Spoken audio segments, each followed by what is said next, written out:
Castro. I am a senior client services counselor. Let me hit the little dotted button. And I work for the Business Advantage Network. You can see my contact information on the screen right now. So please feel free to go ahead and write my email address. It's fcastro@placer.ca.gov. So a little bit about the Business Advantage Network. We are a subdivision of Placer County Employment Services. And Placer County Employment Services is a subdivision of Placer County Human Services. The role of employment services is basically to work with folks that are receiving public assistance and develop some sort of work experience, work program, or educational program to help them find a career. The goal of the Business Advantage Network is to actually contract with work sites so that we can place our customers there to get experience or also to help them get jobs. We deal specifically with folks that are receiving public assistance, but we also participate in things like job fairs with the general community, which is what we're doing today. This presentation is usually an hour and a half. So really it's a workshop that I normally give, but in this case, it's more of an informational presentation because as you heard Leticia say, we only have about 30 minutes and I want to have a little bit of space at the end for questions, so it'll go out a bit fast. So speaking about interviews, the first thing that I like to do is define what exactly is an interview. Sometimes you think about an interview, you think, well, this is the employer's opportunity to get to know me and decide whether or not they want me for the job. Well, that's pretty true. That's the basic thing. But there's more to it as well because you play a role as well. This is, both of you are involved. This is the employer's opportunity to discuss your qualifications as well as yours. So the two of you are going to have an interchange of communication in that part of the interview. But it is also the opportunity to assess your abilities and your skills, specifically them, which means that you have to be very aware of your abilities and your skills. But guess what else they look for? They also look for attitude and personality. So this is where you have to make sure that you shine. You see, a long time ago, back in the 80s and 90s maybe, we concentrated mostly on what we call our professional skills, our knowledge, our education, our experience. Nowadays, more and more employers are also looking for personality, something that became very popular in the 2000s, that started in the late 90s, something we call emotional intelligence, which is employers want to know, is this really somebody that I want to work with 8 hours a day? So you have to keep that in mind as well when you are presenting yourself for an interview. Basically, it's going to be your job to sell yourself. So keep those things in mind as well. Let's go over some of the very basic things. This is what the employer mostly wants to know about.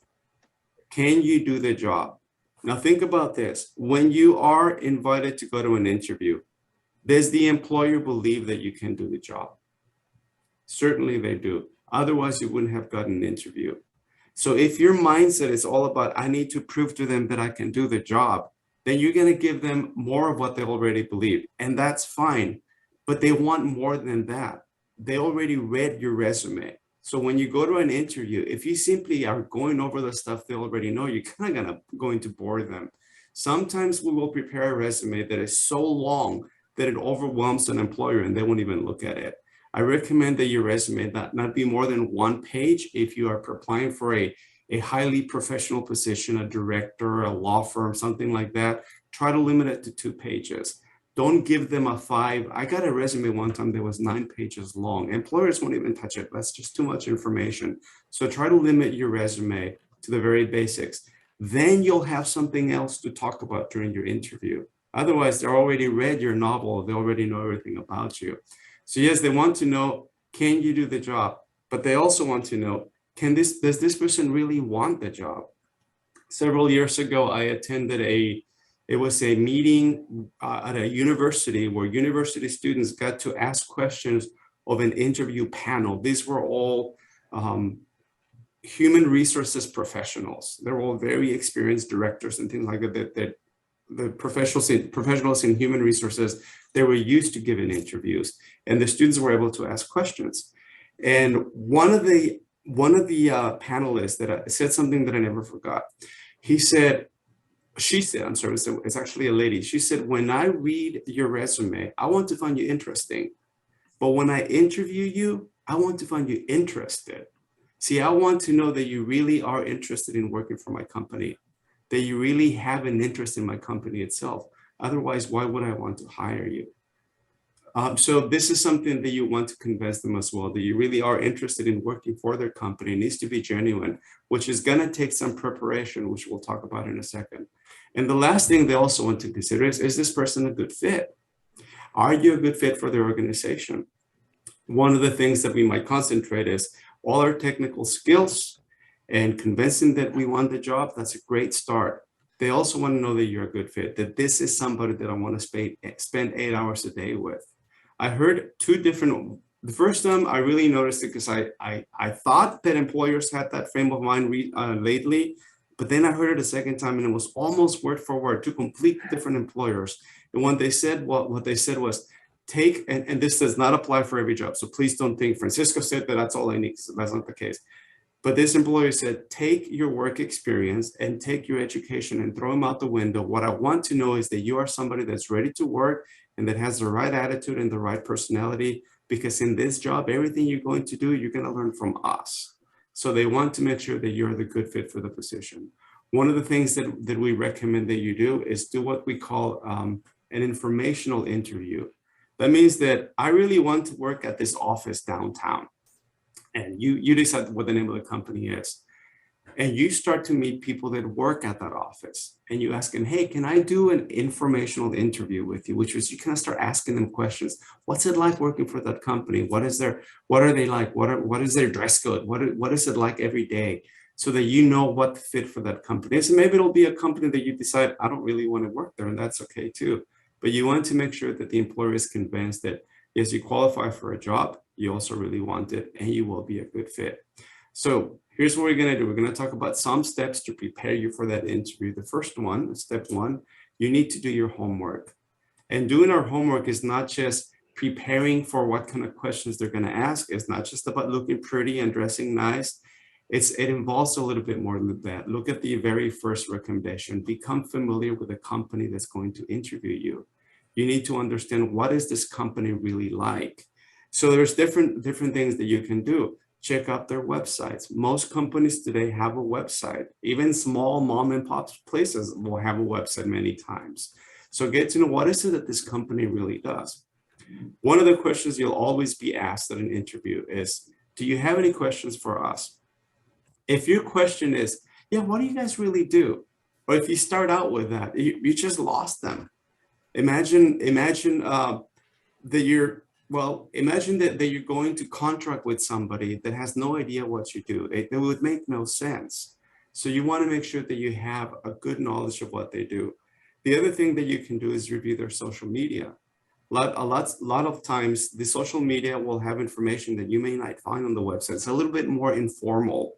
So you go in there and you find out that they have a company picnic every summer for their employees, that they raise funds for a nonprofit organization, the United Way, or the March of Dimes, or what have you. You learn all these things about them, that they're involved with the community in different ways. So you're getting to know a little bit more about the company so that you can make intelligent comments about them when you get your interview done.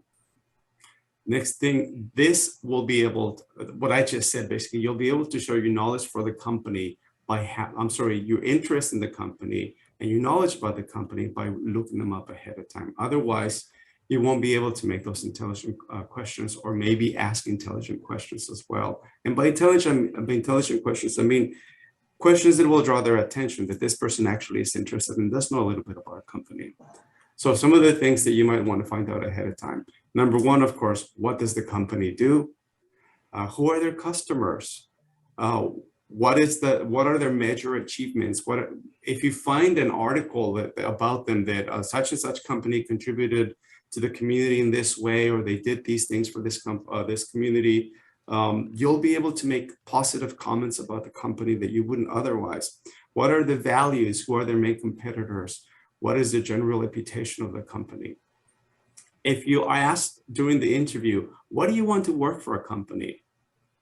And you don't have a straight answer, or you're kind of trying to make something up, or it's very obvious that, well, I just need a job, or you pay pretty well, It might not draw the attention to yourself that you want.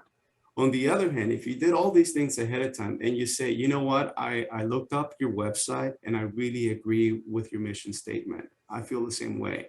I noticed that you said that you value your customers, but you also value the community. You also value your employees. And I think that's a great company that I would like to work for. And I checked out your Facebook page and I noticed that you're really involved and that you really do value your employees. You make comments like that, it's going to be more convincing that you really want to be working for that company than if you don't have anything to say. For example, look at some of the comments you could make. When they ask you about their company, you can say things like, well, I was glad to see that your company, and then you fill in the blank. I'm very impressed with the way your company, blah, blah, blah, works on this. What I especially like about your company is that and then you make comments that you actually know about the company. So you're going to impress them. Whenever you meet someone, have you ever, and this is a rhetorical question, have you ever met someone that you're kind of excited about the meeting them because you're a friendly person, you're kind of outgoing, you're gregarious, and all they can do is talk about themselves. And you find it kind of fascinating at first or interesting, but they never ever ask you about you. They don't seem to really care what you do. That kind of repels you from that person. It draws you away from them. On the other hand, when somebody asks you about you, so Matt, what do you like to do? What are your hobbies? What have you worked on? And they pay attention, they ask you questions about that. They show an interest in you, they know your name, you're gonna be more attracted to them. You're gonna seek them out more. And that's true of everybody and everything. So when you're able to make comments like this about a company, you're going to draw their attention and you're going to attract them more than if you have nothing to say about them. So still part of your homework, you need to anticipate or try to anticipate the sort of questions that will ask you. You can figure that out if you know the job that you're applying for, you know what kind of technical questions they might ask. They'll probably ask you a few technical questions. When you read the, Leticia might have talked about this, when you read the job description, look for keywords that they have in there. If you see the word technical support or human outreach or customer service, and it's in there like 5 times, then you know they're really interested in that and they're probably going to ask you about that. So try to anticipate what sort of questions they will ask you. Prepare some questions that are specific to the company ahead of time that you think they might ask you. Another recommendation is to be very familiar with your resume. If they say something, I noticed that you wrote in your resume something about blah, blah, blah. Can you tell me more about that? And you're kind of like, I'm not really sure what they're talking about. You need to open your resume. It's not going to make a good impression. So make sure that you know what you included in that resume. We recommend that you have a list of reference with you that you're going to bring to your interview in case they ask you. If you already provided them, then it's not necessary. But there's nothing wrong with taking a little portfolio with you to an interview. It kind of shows that you came prepared. You might have some extra resumes in there, a list of references. You might have a notepad. There's nothing wrong with taking notes during an interview. It also shows interest. You're paying attention to the questions they're asking, or you're asking them questions and writing notes. And the last thing, we recommend that you practice interviewing. Have somebody that is going to take it serious. Sit down and say, okay, let's do a fake interview. Let's do a mock interview. You might even prepare the questions yourself and say, I want you to ask me these questions, and I want you to take notes of how I answer them, or how I fidget, or how many times I say, things like that, so that they can give you feedback. When you do that, make sure, again, like I said, that it's somebody that's going to take it seriously, not somebody that's going to joke around or make fun during it. Because if you have a mock interview, and I've seen this done, and they start joking around and you start laughing, then when you have the actual interview, you might remember those things. And once you get the church giggles, it's really hard to calm them down. The last thing you want to do is start laughing during your interview inappropriately. So make sure that the person that does the mock interview is going to take it serious. So let's go to step number 2, and that's your appearance. I'm not going to spend a lot of time on appearance because I'm thinking there's probably, and you can correct me if I'm wrong, Sora, but there's probably a workshop on Dress for Success. And if there isn't one in this series, you can certainly find it in various places on Dress for Success. We provide one ourselves. But I do want to highlight some points. Look at the very first thing. The first impression you make on a potential employer can make a big difference. Do you think that it can cost you the job? Again, rhetorical question, because we don't have time for your comments, so I'd love to hear them.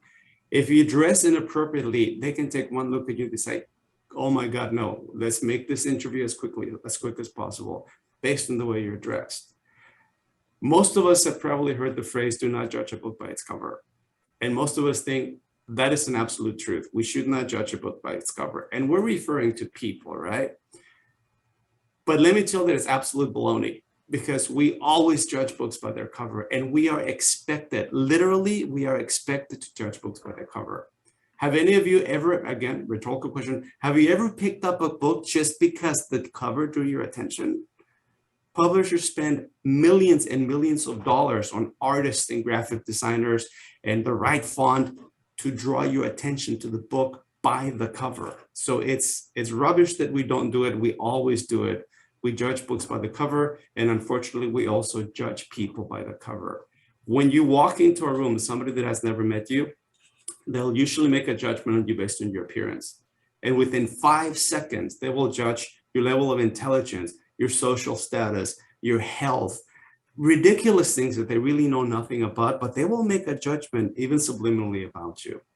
And did you know that when you make a bad impression, you know how they say that phrase that says, you only have one opportunity. You don't never have a second opportunity to make a first impression. That is true. But when you make a bad impression, it takes something like 21 separate meetings with that same individual to change their mind about you. 21 times before they say, you know what, I really had this person wrong. They're not like that at all. So when you have an interview, the chances are you won't have more than a couple of chances if they call you the second time. And if they don't like you, you're not going to have another chance to correct that impression that you made. So you want to make sure that you take the way you dress very seriously. Here's a couple of tips on your appearance. Do I look like I was up all night? They might get the impression that you're a partier, and maybe you took some substances. What about bathing? Is your face stubbly? Is your hair combed? Nobody likes bad breath, and I'm telling you, you could look as handsome as ever or as pretty as ever in your professional attire, but if you have bad breath, they're going to notice that. So remember, and again, every workshop that I give, I always say it could be called Logic 101 because it's just common sense, but sometimes we just need a little reminder. Remember to take care of your hygiene. Excessive makeup, excessive cologne or perfume can be very distracted. Some individuals have allergies. I always say, you wear that perfume that you really, really like, and it turns out that the guy that's interviewed, that's his ex-wife's perfume. So just be careful. There's nothing wrong with wearing some, but keep it to a minimum. You don't want to smell bad, but you don't want to smell a lot either, even if it's a pleasant scent. Your clothes should be neat and clean and pressed. A little bit about socks, guys. If you're gonna wear slacks to an interview, please don't wear sports socks. They look silly. Don't wear white socks with your nice professional dress shoes. And another thing is make sure that your shoes are nice and clean. If they're a little scuffed, shine them up. You don't have to spend a lot of money on your clothes for an interview. My wife used to always say, my shoes get scuffed, and I just take a marker, and she would get the heels and put a marker on there, and then you couldn't see them anymore. So make sure that you give some attention to your appearance when you're going to go to an interview. Moving up to step 3, now you're at the interview. Recommendation is that you realize that your interview starts the minute you arrive to the parking lot. If somebody's watching you through the window, they might think, oh, that guy's here for an interview, and kind of fixing your tie and fixing your hair, and they might think that's you. But if you're pulling hairs out of your nose, they're going to see that. So just be aware of the space where you are. Try to get there early, at least 10 minutes early, but don't get there too early, because that's also you're not being considerate of their own time. Greet the interviews with a handshake. If you have a panel of them, make sure you shake all their hands. If you can say their names, fantastic. If you can repeat their names, they'll make a good impression as well. Remember to be friendly, but not fake or sappy, and not overly personal. You want to remain collected, check your posture, listen attentively. One of the things that we recommend is you keep a sense of humor, because sometimes they will bring that up. Sometimes they will use humor during an interview, because here's the tip. Interviewers are just as nervous as you are. If you ever interview somebody for a job, you can attend to nervous as well. So you're not the only one. But if there is some humor there, let them take the lead. Don't try to start out an interview with a joke yourself, because it'll probably go badly. We covered all of this, so let's move up to the next session. You want to be, you want to make sure that you have questions to ask. For example, at the end, like I said, at the end, they'll ask you, do you have any questions for us? Here's some good questions to ask. Yeah, what is the day-to-day responsibilities of the job? What is a typical day like for a person that's holding this position? Or what kind of work could I expect to be doing the first year?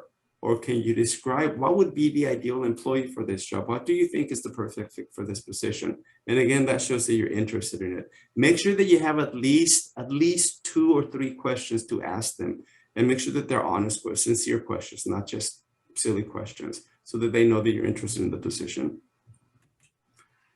Going on to step 4, when concluding, very briefly sum up your qualifications. They're ready to end it, so you can just thank them for the interview. Again, I hope that my qualifications with this and this, and my prior experience in this, my education, whatever, shows that I'm fit for this position. Asking for a business card, I only recommend that you do that if they have them there. Don't put them on the spot if you see them. Can I take one of your business cards? Usually they'll be in the front desk, right, with a receptionist.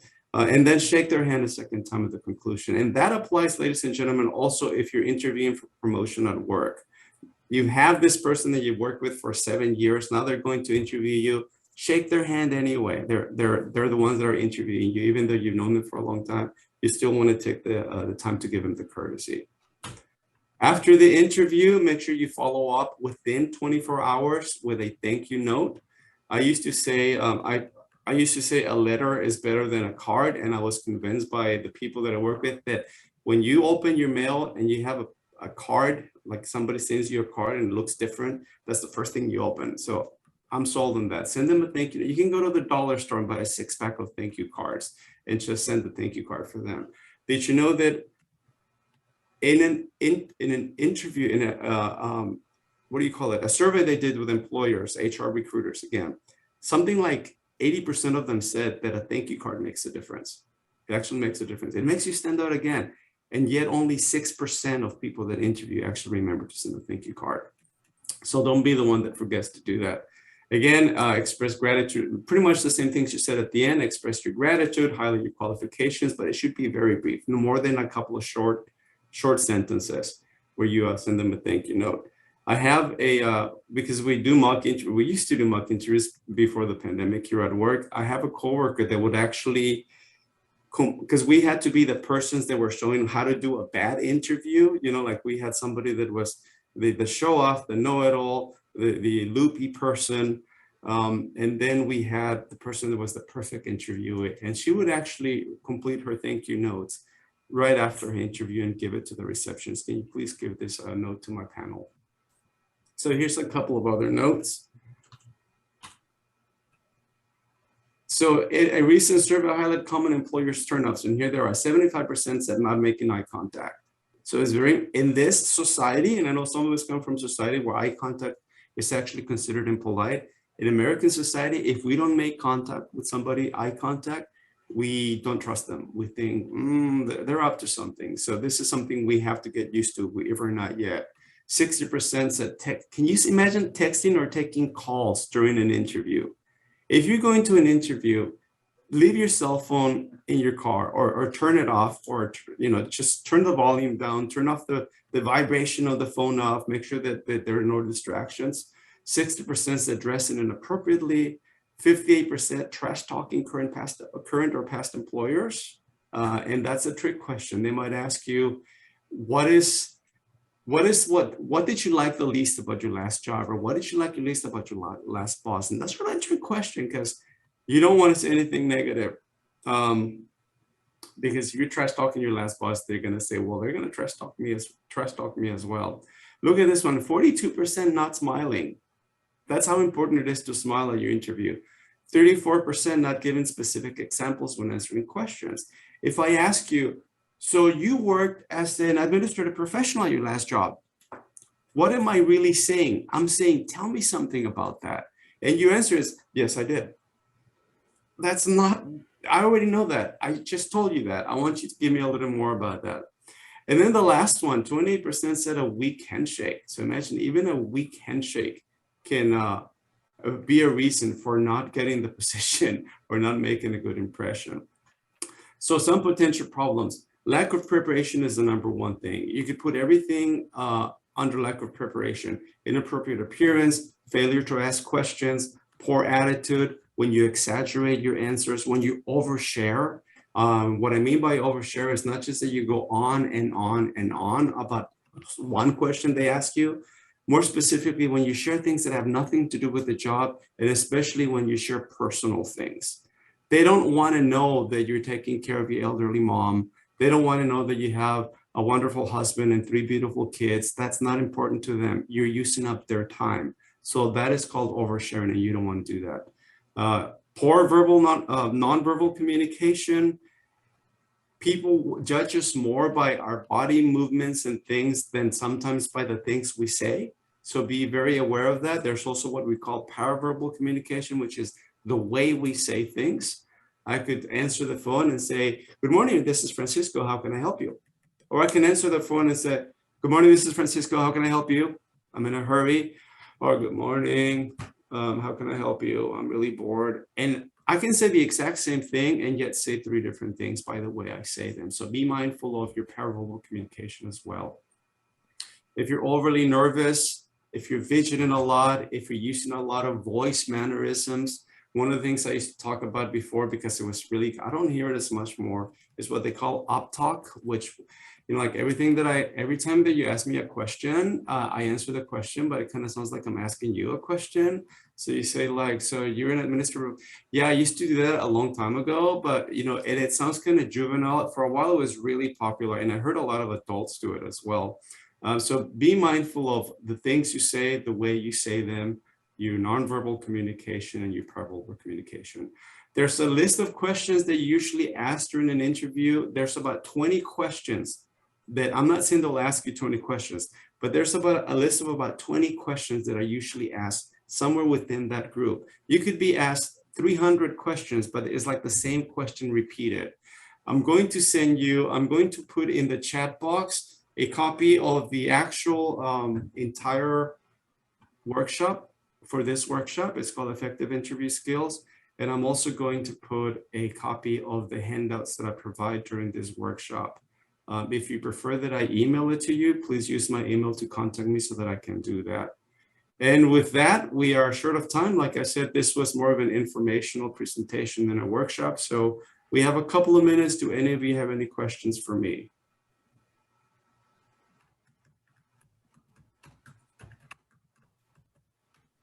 And I follow you, so you have time because mine's a little bit shorter. So Okay, great.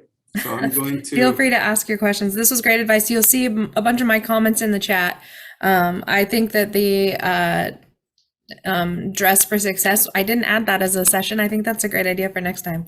Okay. But if anyone has any questions about attire or whatever, feel free to ask it now. That is great advice for the in-person job fair on August 17th as well. Dress like you're going to an interview because you want to make that great first impression, like Francisco was saying. So great information, great Thank you, session. Sarah. You'll see now in the chat box is a copy of the Effective Interview Skills workshop. It is a PDF format, and also the handouts, which includes a list of typical interview questions, by the way. And the presentation, the actual workshop, has some of the most commonly questions that are difficult to answer and how to answer them effectively. We do have one question for you. What would you suggest we do if employers do not respond to follow-up emails?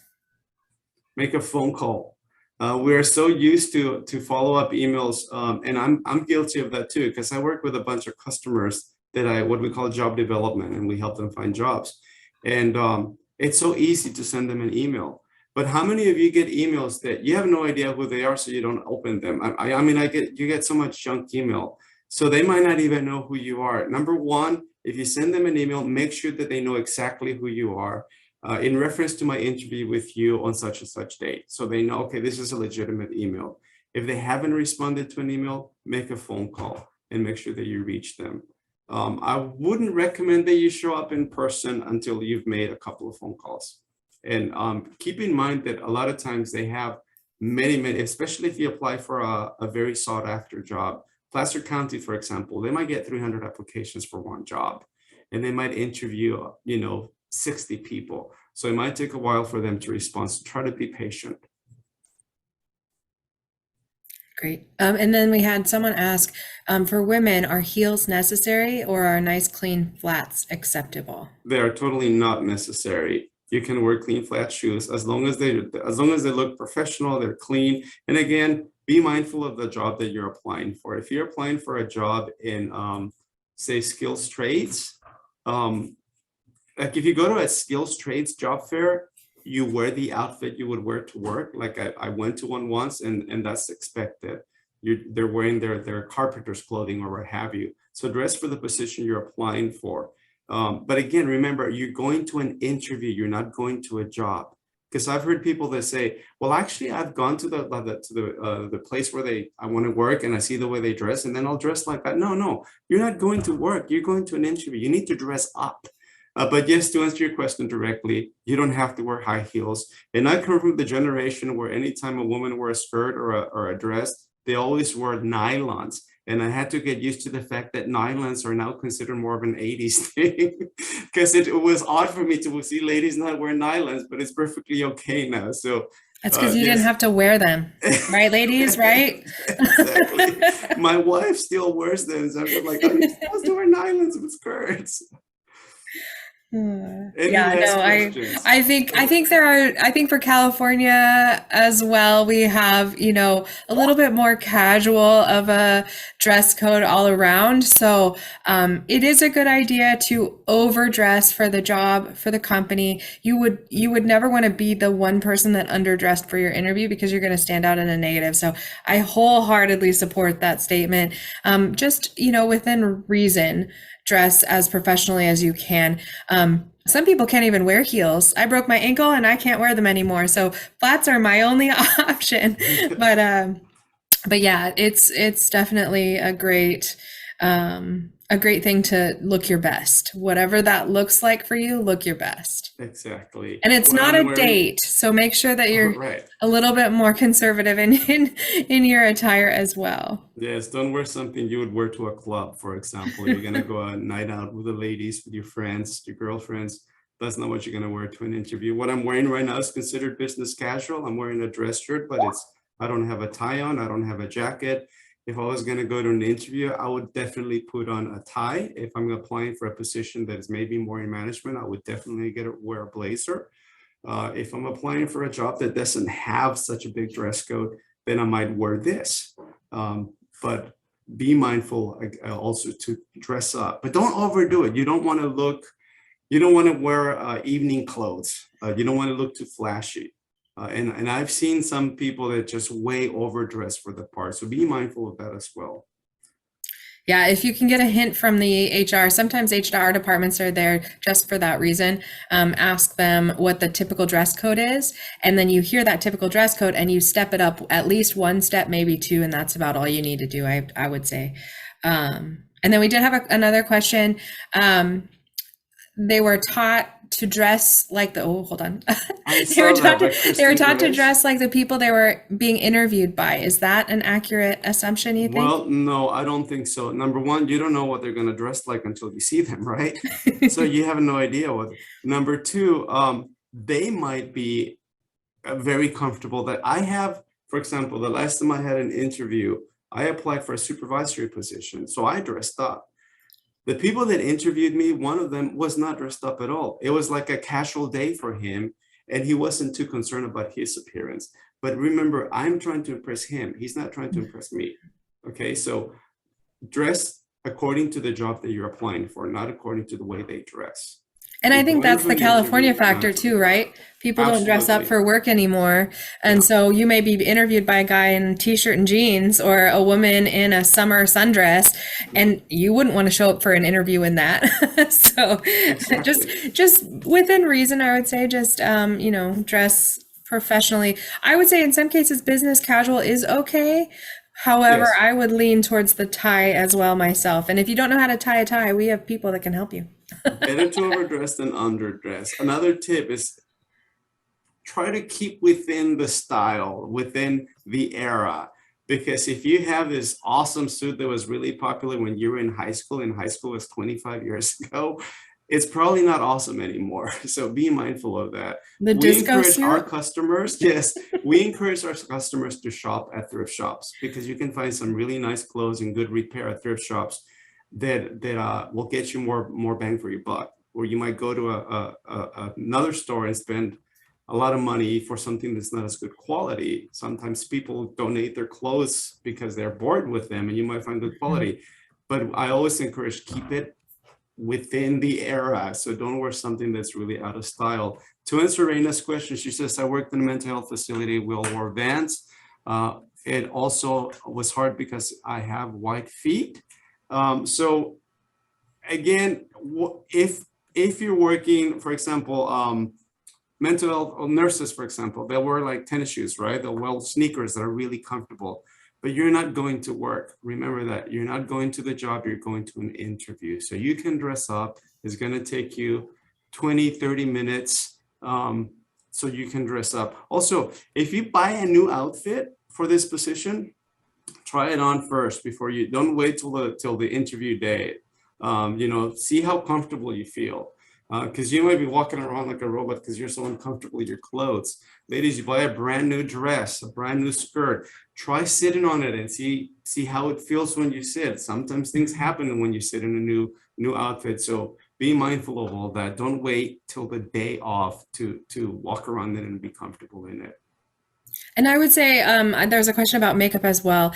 I would say natural, but that's because I wear natural makeup.